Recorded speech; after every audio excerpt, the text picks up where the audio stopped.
శ్రీయే నమః, శ్రీకృష్ణాయ నమః, శ్రీ లక్ష్మీ నృసింహాయ నమః, శ్రీ పరకాల యతీంద్ర మహాదేశికాయ నమః. మా యూట్యూబ్ అభిమానులకు శుభోదయం. నేను ఒక కొత్త విషయాన్ని మీకు చెప్తాను. మీ జీవితంలో నేను చెప్పబోయే సంఘటనలు కానీ, బాధలు కానీ, కష్టాలు కానీ కలుగుతున్నాయి.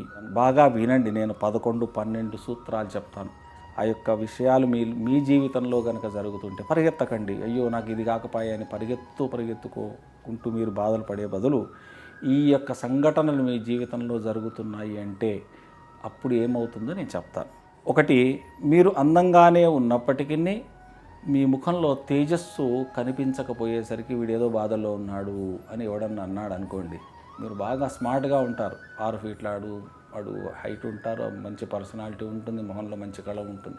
కానీ ఎదుటివాడికి మాత్రం మీరు ఆ విధంగా కనిపించకపోయేసరికి ఎవరైనా అన్నారనుకోండి, అదొకటి పాయింట్. రెండోది, మీకు చిన్న వయసులోనే మీకు మంచి కనిపిస్తుంది, కానీ మీ డాక్టర్ దగ్గరికి పోతే డాక్టర్ మీ కళ్ళు బాగానే అంటాడు, కానీ మీ కళ్ళల్లో దోషం కనిపిస్తుంది, దృష్టి దోషంలో లోపాలు కనిపిస్తూ ఉంటాయి. మూడో పాయింట్, మిమ్మల్ని సంఘంలో చులకనగా చూస్తున్నారు. ఎంత డబ్బున్నా, ఎంత వాహనం ఉన్నా, ఎంత ఖర్చు పెట్టినా కానీ మిమ్మల్ని చులకనగా చూస్తున్నారని భావిస్తున్నారా, అదొకటి. నాలుగోది, ఆర్థిక సమస్యలు పెరుగుతూ ఉన్నప్పుడు అనుకోకుండా కష్టాలు, అనుకోకుండా ఫైనాన్షియల్ ప్రాబ్లమ్స్ రావడం, అది మీ జీవితంలో అనుకోరు ఇన్ని కష్టాలు వస్తాయని, కానీ అటువంటివి ఏవైనా జరుగుతున్నప్పుడు. ఐదో పాయింట్, మీ ఇంట్లో అబ్బాయిల వివాహం ఆలస్యం అవుతుంది. డబ్బు ఉంది, చదువు ఉంది, ఉద్యోగం ఉంది, అయినప్పటికీ వివాహం జరగడం లేదు. అప్పుడు కూడా మీరు ఆలోచించండి. ఆరోది వచ్చేసి, మీకు యుక్త వయసులోనే నడుము నొప్పి, పిక్కలు లాగడం అధికంగా బాధిస్తున్నాయా, అటువంటప్పుడు కూడా మీరు ఒకసారి ఆలోచించండి. ఏడో విషయానికి వచ్చేసరికి, జీవితంలో ఎన్నడూ లేని దరిద్రం. కోట్లు ఉంటాయి కానీ డబ్బులు చేతిలో ఉండవు. నేను కొంతమంది రాజకీయ నాయకుల పేర్లు చెప్తే బాగుండదు. వాళ్ళకు డబ్బులు ఉన్నాయి కానీ వాళ్ళు వాడుకునేటట్టు లేదుగా, ఆ విధంగా. ఎనిమిదవది, ఏ కారణం లేకుండా స్త్రీలతో గొడవలు పడడం.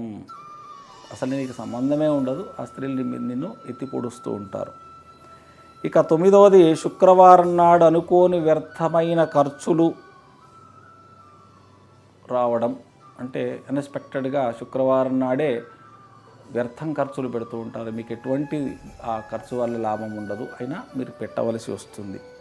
ఇక 10వ విషయానికి వస్తే, మీ శరీరం పైన ఉన్న వస్త్రాలు శరీరంపైనే చినిగిపోతున్నాయా.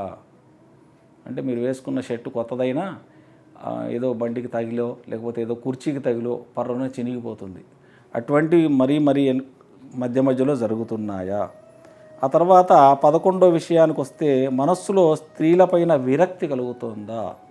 అది ఆడపడుచు కావచ్చు, చెల్లెలు కావచ్చు, తల్లి కావచ్చు, భార్య కావచ్చు, అక్క కావచ్చు, వదిన కావచ్చు, ఎవరైనా సరే ఆ స్త్రీలపైన విరక్తి, కోపము ఇవన్నీ కలుగుతున్నాయా.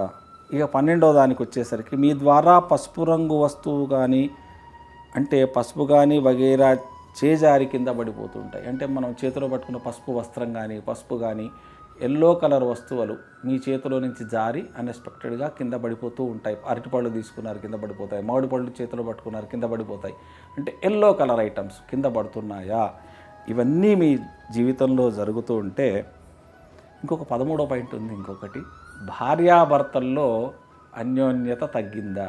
మొదలు బాగున్నారు, లేదా పెళ్ళైనప్పటి నుంచి అన్యోన్యత తగ్గి ఉంది, ఏదో క్లాషెస్ వస్తున్నాయి. దీనికి కూడా కారణం ఎవరయ్యా అంటే శుక్రుడు. ఇన్ని 13 సమస్యలకు కారకుడు శుక్రుడు అవుతున్నాడు. కనుక ఇవన్నీ మీ జీవితంలో నిత్యం కనిపిస్తున్నాయి అంటే మీ జాతకంలో శుక్రుని యొక్క చెడు ప్రభావం మీ పైన పడుతుంది. ఇది జ్ఞాపకం పెట్టుకోండి. అది దశాకాలం జరుగుతూ ఉండొచ్చు, మీ జాతకంలోనే 6, 8, 12 స్థానాల్లో ఉండొచ్చు, లేదా అస్తంగతుడై ఉండొచ్చు, లేదా నీచలో పడి ఉండొచ్చు, లేదా పాపగ్రహంతో కూడా కలిసి ఉండడానికి ఆస్కారం ఉంది. అంటే మీ జాతకాన్ని ఒకసారి మీ దగ్గరలో ఉన్నటువంటి మీకు నమ్మకమైనటువంటి వాళ్ళ దగ్గరికి వెళ్ళి చూయించుకొని, శుక్రుడు ఏ స్థానంలో ఉన్నాడో చూసుకొని దానికి తగినటువంటి పరిహారాలు చేసుకున్నట్టయితే మంచి ఫలితాలు వస్తాయి. అయితే అది ఉన్నది అని మీకు తెలిసినట్టయితే, తెలుసుకున్న తర్వాత ఎవరికి డబ్బులు పెట్టే అవసరం లేదు. నేను కొన్ని నియమాలు చెప్తాను, ఆ నియమాలు పాటించినట్టయితే ఖచ్చితంగా మీకు మంచి ఫలితాలు వస్తాయి. మీరే ఈ యొక్క పరిహారాలు చేసుకోవచ్చు. నంబర్ 1, శుక్రవారం ఉపవాసం ఉండండి. ఇప్పుడు దోషాలు ఉన్నాయి అనిపిస్తే 2, శుక్రవారం రోజున బెబ్బర్లు నానబెట్టినవి, అంటే మొదటి రోజు గురువారం నాడు నానబెట్టి శుక్రవారం నాడు ఆవుకు తినిపించండి. ఆ తర్వాత శుక్రునికి సంబంధించిన మూలమంత్రం కానీ శ్లోకం కానీ శాతనైనంత జపం చేసుకోండి. 28 సార్లు, 54 సార్లు, 108 సార్లు జపం చేసుకుంటూ ఉండండి. లేదా శుక్రునికి సంబంధించినటువంటి స్తోత్రాన్ని పారాయణం చేయండి.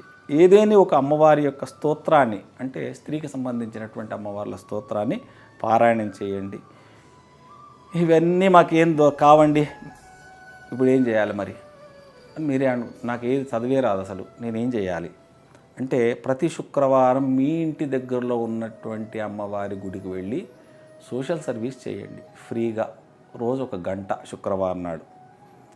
లేదా ప్రతి శుక్రవారం తెల్లని వస్త్రాలు ధరించే ప్రయత్నం చేయండి. తెల్లని ఆవుకు గ్రాసం అంటే గడ్డి తినిపించే ప్రయత్నం చేయండి. ఇటువంటి చిన్న చిన్న రెమెడీలు చేసుకున్నట్టయితే మీకు మంచి ఫలితాలు వస్తాయి. అదీ కాదు, మీకు శుక్రునికి సంబంధించినటువంటి యంత్రం ఉంటుంది, ఆ యంత్రాన్ని కనుక మీరు ధరించినట్టయితే కూడా కొంత వైబ్రేషన్ సిస్టమ్ మీ మైండ్లో, మీ యొక్క బాడీలో చేంజెస్ రావడానికి ఆస్కారం ఉంది. ఆలోచన శక్తి పెరుగుతుంది. ఆ శుక్ర సంబంధమైనటువంటి దోషాలు పోతాయి.